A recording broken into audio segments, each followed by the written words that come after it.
Hello students. आज के इस लेक्चर में हम हान बनाक थ्योरम का प्रूफ करेंगे। लास्ट लेक्चर में हमने एक लेमा प्रूव किया था जो इस थ्योरम में यूज होगा, और statement of the theorem is let M be a linear subspace of a non-linear space N, and let F be a functional defined on M, then F can be extended to a functional F defined on whole N such that norm of F is equal to norm of small f। तो हमें given क्या है कि M जो है वो एक subspace दिया है, subspace of non-linear space N, and F is mapping from M to R और C। तो हमने क्या करना है, हमने इस डोमेन को बड़ा करना है और एक नया फंक्शनल डिफाइन करना है over N, R over C, और साथ में ये प्रूव करना है कि नॉर्म ऑफ F जो होगा वो नॉर्म ऑफ कैपिटल F के बराबर ही होगा। ठीक, तो इसको प्रूव करने के लिए हमें एक लेमा प्रूव करना था, तो हमने वो प्रूव कर लिया लास्ट में। और इस लेमा की जो थ्योरम स्टेटमेंट है, that is let M be a linear subspace of a nonlinear space on N, let F be a functional defined on M if x naught belongs to M, then M naught is equal to M union set x naught, और इसमें element कैसे होंगे, x plus x M का element आ जाएगा और plus alpha times x naught। So basically this M naught is a linear subspace spanned by M and x naught, और हमने ये जो इसमें F जो है वो M पे डिफाइन है, तो हमने इसको एक्सटेंड करके M naught पे एक्सटेंड करना है, और M naught में क्या है, M plus M union set generated by span by x naught to R over C, and साथ में norm of F is equal to F of F naught का नॉर्म बराबर होगा। ये हमने प्रूव कर लिया है। ठीक, तो इसको हम यूज करेंगे। तो हम मेन थ्योरम पे आते हैं कि M हमें एक सबस्पेस दिया है और F जो है उसके ऊपर एक फंक्शनल डिफाइंड है, और हमें एक नया F फाइंड आउट करना है जिसका डोमेन डेफिनेटली N होगा, और डेफिनेटली इस M से बड़ा हो गया इसका डोमेन, क्योंकि M तो कैपिटल N का सबस्पेस था, तो डेफिनेटली हमने एक्सटेंड कर दिया यू कैन सी इस फंक्शनल को, और साथ में इन दोनों का नॉर्म सेम रहेगा। तो इसका प्रूफ देखते हैं। तो प्रूफ में सबसे पहले हम केस 1 मान लेते हैं कि अगर ये जो N है, जो नॉन लीनियर स्पेस है, अगर वो M नॉट के बराबर ही आ जाए तो then result is proved by lemma. अगर कैपिटल N M नॉट के बराबर आ जाए तो, और M नॉट है क्या, M not is nothing but it is M union is set Spain by x not. Okay, तो डेफिनेटली हमने लास्ट वीडियोस में आप देखोगे तो उसमें हमने प्रूव कर लिया है। अब सेकंड केस है, इफ n जो है M नॉट के बराबर नहीं है। ठीक, तो ये अपने पास ऐसे समझ सकते हैं, this is R n and this is R m। Okay, और x नॉट जो है वो बाहर है, तो m और यूनियन x नॉट को बना के हमने M नॉट बनाया था। ठीक, तो और इसका x नॉट सेट का मतलब है कि जितने भी एलिमेंट एक्स नॉट के मल्टीपल में होंगे, वो सारे के सारे इसमें कंटेन्ड होंगे। Only x not he contain नहीं होगा इसमें, 2x0 भी इसमें होगा, 3x0 भी इसमें होगा, इसी तरह से सारे सारे इसके मल्टीपल, चाहे नेगेटिव हो चाहे पॉजिटिव हो, सारे के सारे इसमें प्रेजेंट होंगे। ठीक, तो हम क्लेम कर रहे हैं कि x जो है इस m0 के बराबर नहीं है, n is not equal to this one. Okay, तो then we shall prove that a theorem by repeating the process of extensions. बार बार हम क्या करेंगे एक्सटेंशन की, पहले जो जैसे हमने एक f के f जो था वो m के ऊपर एक्सटेंशन था r ओवर r और c के ऊपर, फिर हमने इसको क्या किया, थोड़ा बड़ा किया, m0 किया, तो थोड़ा सा बड़ा ना, फिर उसी तरह से हो सकता है फिर हम f0 करके कुछ f1 निकाल लें, उसमें हो सकता है कि m1 हम नया निकालें, इसमें 2 एलिमेंट ऐड कर लें, है ना। तो इस तरह से एक्सटेंशन कर सकते हैं। तो ये process of extensions of functionals. ठीक, अब हमें क्या करना है, यहाँ पे जॉन लेमा यूज करना है, और जॉन लेमा हमने पढ़ रखा है, टोपोलॉजी में भी पढ़ते हैं कि एक अगर जॉन लेमा की स्टेटमेंट क्या है कि every non empty partial order set in which each chain या totally order subset has upper bound then set has maximal element.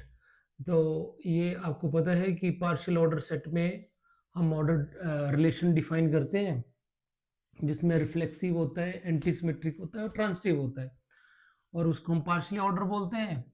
और उसके अंदर जो चेन बनेगी उसका सबसेट होगा, जिसमें जो चेन बनेगी अगर उस चेन का अपर बाउंड एग्जिस्ट करेगा, तो जॉन लेमा ये बोलता है कि हर चेन का अगर अपर बाउंड है तो उस सेट का एक मैक्सिमल एलिमेंट होगा ही होगा। ठीक, तो इसको हम यहाँ पे ज़्यादा डिटेल में करेंगे नहीं, लेकिन आपने इसको लास्ट ईयर भी अपने किया होगा, लास्ट सेमेस्टर में भी किया होगा जॉन लेमा, और उसके लिए पार्शियल ऑर्डर सेट क्या होता है, तो इसको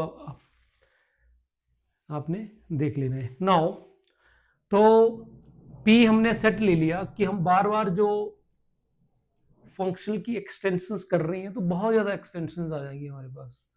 तो P with a set of all ordered pair, ये जो F लैम्डा है ये एक्सटेंशन आ गई, और ये जो M लैम्डा है ये अपना सबस्पेस आ गया। ठीक, where F lambda is extension of F to subspace, M lambda is a superset of M, मतलब M नॉट जो है वो, अगर पहला पेयर हम यूज करें तो हमारे पास था F और M, ये फिर हमने एक एक्सटेंड करके एक नया बना लिया, M नॉट बना लिया लेमा में जैसे हमने किया। ठीक, उसी तरह से इसी तरह से हो सकता है हम एक नई एक्सटेंशन निकालें। तो इस तरह से ये जो एक्सटेंशन की लिस्ट बन रही है और ये अपनी सेट्स की लिस्ट बन रही है, तो डेफिनेटली यहाँ पे m जो था वो m0 का सबसेट था, और m0 जो होगा वो m1 का होगा। तो धीरे धीरे से हमारा इस तरह से ये बना है। तो इस पूरे ऑर्डर पेयर्स को हमने नाम दे दिया p। ठीक, और साथ में इस एक्सटेंशन में ये भी है कि जो प्रीवियस वाली है जैसे f है, तो f का जो नॉर्म है वो किसके बराबर आएगा, f नॉट के नॉर्म के बराबर आएगा, और जो f नॉट का जो नॉर्म है वो डेफिनेटली f1 के बराबर आएगा। तो इस तरह से हमने एक एक्सटेंशंस का सेट निकाल लिया। ठीक, तो साथ में नॉर्म ऑफ लैम्डा जो होगा that will be equal to norm of f। अब अगर हमने चेन पार जॉर्नल लेमा लगाना है तो कोई ना कोई हमें रिलेशन डिफाइन करना पड़ेगा। ठीक, तो इस हमने दो एलिमेंट्स ले लिए इस P से, और एक ले लिया हमने F lambda comma M lambda, और दूसरा ले लिया F U comma M U। तो ये तो आपको पता ही है कि M की एक्सटेंशंस हैं, और ये हमारे फंक्शनल है। ठीक, तो क्या रिलेशन है इन दोनों के बीच में?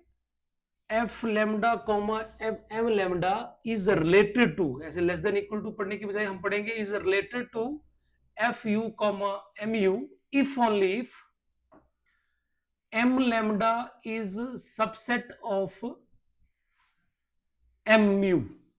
ठीक, एंड एफ लेमडा और एफ म्यू इक्वल होंगे ऑन एम यू। अब डेफिनेटली यहां पे बड़ा कौन हुआ? एम लेमडा और एम यू में एम यू बड़ा हुआ। ठीक, तो इसका डेफिनेटली एम लेमडा की जो एक्सटेंशन होगी वो एफ यू होगी। ठीक, और डेफिनेटली इनको दोनों को हमने इक्वल ले लिया ऑन एम यू बड़े वाले सेट पे। तो ये हमने रिलेशन डिफाइन कर दिया। ठीक, ये तो सबसेट हो गया और ये इक्वल हो गया। ओके, सो नाउ पहली बात है कि ये जो सेट हमने P डिफाइन करा है ये कहीं एम्प्टी तो नहीं है ना? ये वाला सेट एम्प्टी तो नहीं है, तो clearly P is not non empty, P not equal to phi as F for M belongs to P by virtue of lemma। तो कम से कम F और M तो P में है ही है। ठीक, ये तो शुरू में हमें दे के रखा ही है। तो हमने Q डिफाइन करा एंड Q इज सेट जिसके अंदर कैसे ऑर्डर पेयर लिए? F I comma M I V chain in P. अब हमने जॉन लेमा में सेट तो ले लिया, पार्शियल ऑर्डर सेट तो डिफाइन कर लिया हमने पी। ठीक, अब हमने चेन ली, तो पी से हमने चेन का मतलब क्यू जो होगा वो सबसेट होगा पी का। पर चेन क्यों बोलते हैं हम? कोई भी इसमें से दो सेट अगर हम लेंगे तो उन दोनों में they should be comparable to each other, कुछ ना कुछ रिलेशन होना चाहिए। चेन का मतलब है कि हमारे पास जैसे एक सेट है उसमें एलिमेंट्स है, बहुत ज्यादा एलिमेंट्स है, तो जैसे 1 2 3 4 5 6, तो अगर इनकी हमने चेन बनानी तो कोई ना कोई आपस में पेयर तो होगा ना। तो इवन का ले लिया, ये देखो ऐसे ले लिया, 6 ले लिया, 8 ले लिया, तो ये एक चेन बना लेंगे क्योंकि आपस में दोनों 2 के मल्टीपल्स है। और ऑड ले लिया 1 2 3 1 3 5, तो मीन टू से दैट हम बोलें कि सारा ही सेट चेन बन जाएगा, तो ऐसा नहीं है। पिक एंड चूज हो सकता है, यहाँ पे हम 4 के मल्टीपल लें तो एक कुछ चेन बनेगी। तो ऐसे कुछ चेन बनना चाहिए, कोई ना कोई रिलेशन डिफाइंड होना चाहिए। 3 का मल्टीपल ले लिया लाइक दिस, तो चेन का मतलब ये होता है। फिर भी आपने इसको गो थ्रू हो जाना। ठीक, तो चेन लिया और then Q has an upper bound, और Q का हमने अपर बाउंड ले लिया। और अपर बाउंड क्या लिया? जितने भी MI है उनका यूनियन, और जो अपना फंक्शनल है वो ले लिया हमने साई। ठीक, where psi of x is equal to F I of x for all x belongs to MI। तो हमने क्या किया? जितने भी MI उन सबका यूनियन ले लिया, तो डेफिनेटली अपर बाउंड होगा ही होगा। जितने भी M एग्जिस्ट करेंगे, जैसे हमने यहाँ पे लिस्ट बनाई थी, ये वाले M जितने भी M है उन सब का यूनियन ले लिया, M0 union M1 union M2, सभी को हमने MI यूनियन बोल दिया। ठीक, तो ये डेफिनेटली इस चेन का क्या हो गया? अपर बाउंड हो गया। ठीक, और अपर बाउंड हो गया तो क्या होगा कि now we claim that UMI is a subspace of N, and this psi is well defined because of order, total ordering on Q। तो हमें अब ये प्रूव करना है स्टूडेंट्स कि ये जो हमने लिया अपर बाउंड, ये बाकी है भी सब स्पेस की ऐसे ही है, और फाई जो है वो वेल डिफाइंड है कि नहीं है। तो हम इसकी वैलिडिटी चेक करेंगे। तो सबसे पहले हम यूनियन ऑफ एम आई को चेक करेंगे कि सब स्पेस है कि नहीं है। ठीक, तो सब स्पेस प्रूव करने का तरीका वही है, दो एलिमेंट फील्ड से लेंगे और दो हम जिसको हमने सब स्पेस प्रूव करना उससे करना है। तो फील्ड से तो ले लिए अल्फा बीटा स्केलर ले लिए, और इससे दो एलिमेंट ले लिए एक्स और वाई। अब यहां पे यूनियन से लिया, अब यूनियन में बड़े एलिमेंट होते हैं, है ना।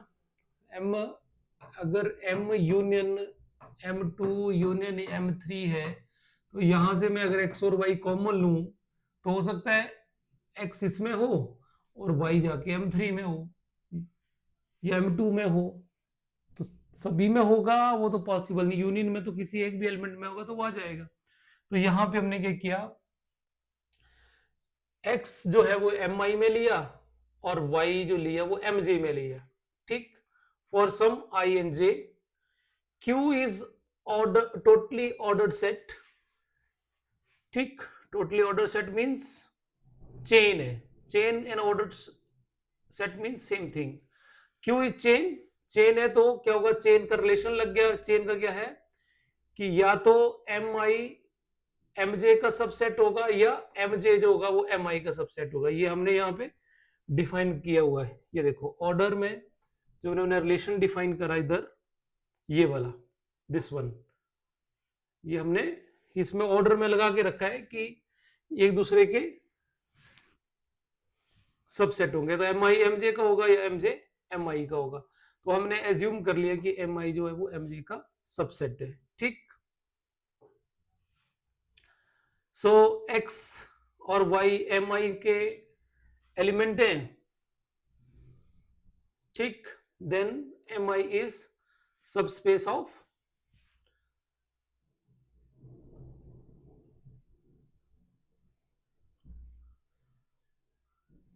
एन।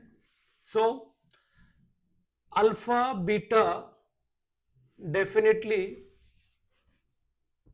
अब यहां पे क्लियर सी बात है कि देखो ये एक्स और वाई दोनों एम आई में क्यों आए, बिकॉज एम आई किसका सबसेट हो गया, एम जे का, ठीक। तो एक्स एम आई का एलिमेंट है, तो हमारे पास यहां पे एक्स जो था वो एम आई में पहले ही था और वाई जो है वो एम जे में था। तो यहां पे मैं आई थिंक यहां पे हमें एम जे लेना है चाहिए, यहां पे थोड़ा करेक्ट कर लेना, एम जे टू एम आई। अब ये दोनों एम आई में होंगे, ठीक। एम जे भी एम आई का सबसेट होगा, तो हमने ये वाला पार्ट लिया, ठीक। और एम आई अपना सब स्पेस पहले से ही है, तो सब स्पेस है तो एक्स प्लस वाई, एक्स और वाई का linear combination, that is alpha x plus beta y M i में होगा। अगर एम आई में है तो यूनियन में तो डेफिनेटली होगा। तो इट मीन दैट हमने ये प्रूव कर दिया कि alpha x plus beta y जो है वो यूनियन ऑफ एम आई में है, तो यूनियन ऑफ एम आई जो है वो सब स्पेस बन गया एन का। क्लियर। तो एक तो ये बात हो गई। अब हमने प्रूव करना है जो साई है ये बाकी वेल डिफाइंड है भी कि नहीं है, ठीक। तो वेल डिफाइंडनेस प्रूव करने का एक तरीका है हमारे पास। स्टूडेंट्स हम सबसे पहले क्या लेते हैं, एलिमेंट लेते हैं, ठीक। तो एलिमेंट्स ले लिया हमने, दो ले लिए एक्स और वाई, और दोनों को इक्वल लेके चल पड़े, ठीक। अब हमें ये प्रूव करना है स्टूडेंट कि साई ऑफ एक्स भी साई ऑफ वाई के बराबर होना चाहिए। अगर ये प्रूव होता है तो डेफिनेटली ये वेल डिफाइंड हो जाएगा। तो ये लेके चले, दोनों तरफ वाई सब्ट्रैक्ट कर दिया और दोनों तरफ एफ आई ऑपरेट कर दिया। तो F I of x minus y is equal to F I of zero. तो एफ आई ऑफ जीरो जो होगा वो जीरो के बराबर आएगा। सो ये अपना एफ आई जो फंक्शनल है, so that's Y F I X minus Y को हम क्या लिख सकते हैं, F I of x minus F I of Y equal to zero. दोनों तरफ F I of Y add कर दिया तो F I of X is equal to F I of Y, और एफ आई ऑफ एक्स जो है वो किसके बराबर है, psi of X psi of Y के बराबर होगा बिकॉज ऑफ डिफाइनिंग। हमने ये डिफाइन किया यहाँ पे कि एफ आई ऑफ एक्स जो है वो एफ ऑफ वाई के बराबर है when X belongs to M I. Clear? तो यहां से ये प्रूव हो गया कि अपना ये साई है वेल डिफाइंड है। ठीक, तो all the conditions of Jordan lemma are satisfied, so hence there exist a maximum element. अगर जॉर्डन लेमा में हर चेन के पास एक चेन के पास अगर अपर बाउंड है तो डेफिनेटली जॉर्डन लेमा ये बोलता है कि उस सेट के पास पी के पास एक सबसे बड़ा एलिमेंट होगा, मैक्सिमम एलिमेंट होगा। अब एक बात और भी समझने वाली है कि जॉर्डन लेमा इसलिए लगाते हैं स्टूडेंट्स क्योंकि अगर हमारे पास रियल नंबर्स हो तो हम बड़ा इजीली फाइंड आउट कर लेंगे कि सबसे बड़ा एलिमेंट कौन सा होगा। पर यहाँ पे हम सेट्स की बात कर रहे हैं तो सेट्स में कैसे अपर बाउंड निकालना है या मैक्सिमम एलिमेंट निकालना है, तो we go for Jordan lemma. तो इसको अपने थोड़ा सा स्टडी करना है, इसका आपने पढ़ा भी है टोपोलॉजी में, इसको स्टडी किया होगा आपने। तो जॉर्डन लेमा की वजह से हम ये बोल सकते हैं कि ये जो P था जिसमें सारे के सारे हमने पेयर्स लिए थे फंक्शनल और सबस्पेसिस के, तो उसमें सबसे बड़ा एलिमेंट हमने कैपिटल F और H मान लिया हमने M का सुपरसेट, M को एक्सटेंड कर रहे हैं। अगर ये जो H है ये N के बराबर हो गया तो हमारा क्वेश्चन पूरा हो गया। ठीक, हमने यही प्रूव करना था ना कि कैपिटल F जो है वो एक्सटेंड करके N तक जाए, तो we shall prove that N is equal to H।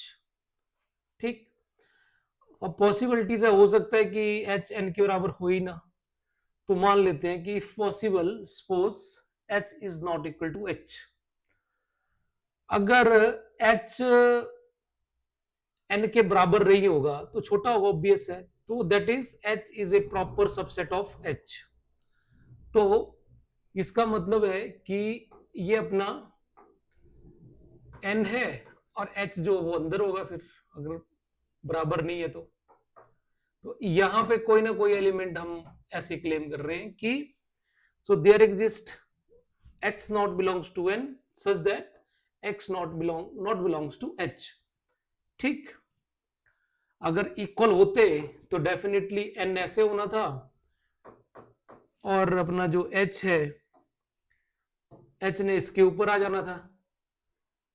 Equal का मतलब यही हुआ कि दोनों के दोनों आपस में ओवरलैप करते ही, लेकिन यहां पे क्या हुआ, यहां पे अपना बराबर नहीं है, कुछ गैप है, तो इस गैप में कोई ना कोई एलिमेंट हमें मिल जाएगा। जैसे x नॉट ले लिया हमने, x naught belongs to N but x naught belongs to H। फिर तो x नॉट किसको बिलोंग करेगा, H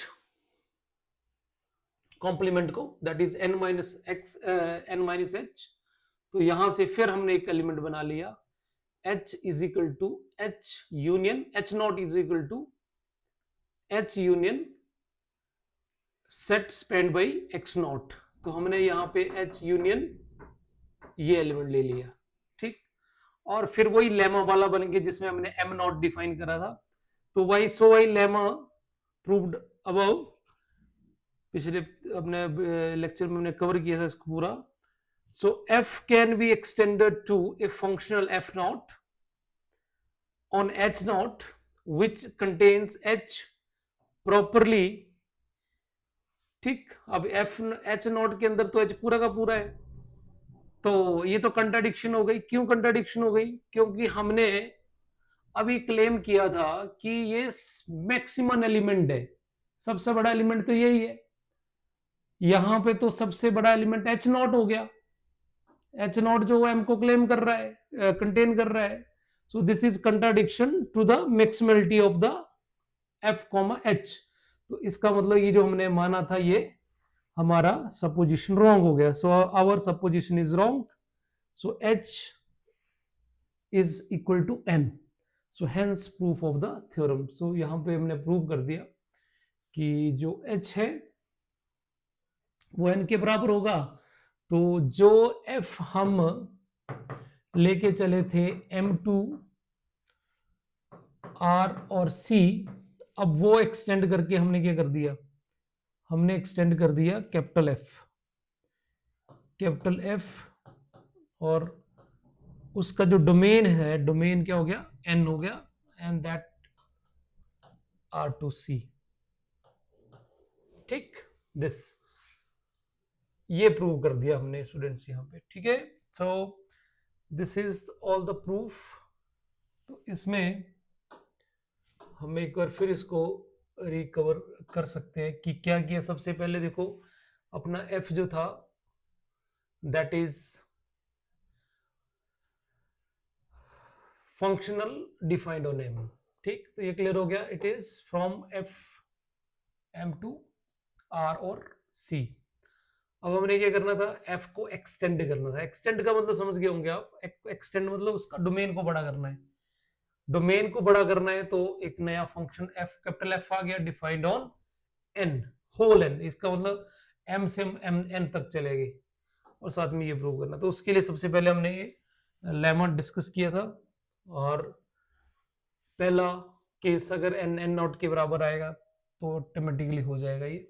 दूसरा हमने क्लेम करा यहाँ पे कि एम नॉट के बराबर नहीं है, तो फिर हमने क्या किया, एक सारे के सारी जो हमारे पास एक्सटेंशंस बनेंगी उनका एक सेट ले लिया हमने पी, और जॉन लेमन डिस्कस कर लिया, और इस पी के अंदर हमने ऑर्डर पेयर बना लिए, जिसमें एक अपना फंक्शनल होगा और दूसरा उसका डोमेन होगा।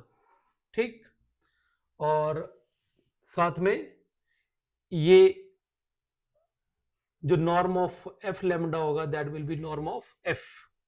ठीक, ऑल सेट। अब हमने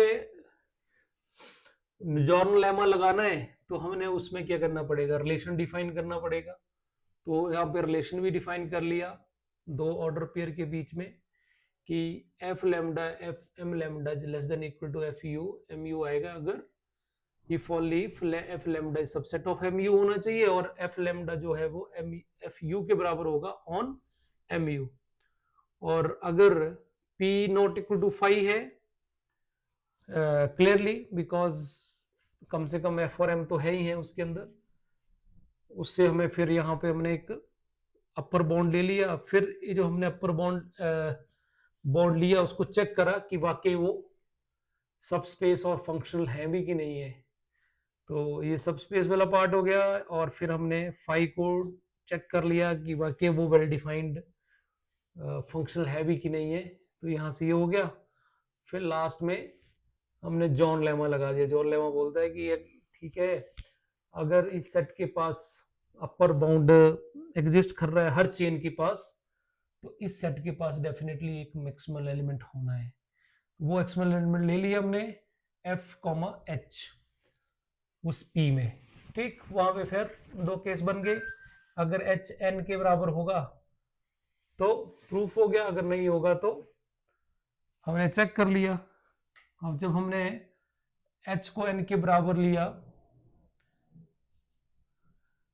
तो प्रूव हो जाएगा। अगर नॉट इक्वल टू होगा तो फिर वो हमारा यहाँ पे लेमा लग जाएगा, और उससे कंट्राडिक्शन आ गई। So that's all the proof of हन-डार्क थ्योरम। तो आज के लिए इतना काफ़ी है, अगर कोई प्रॉब्लम होगा तो आप डिस्कस कर सकते हैं। Thank you.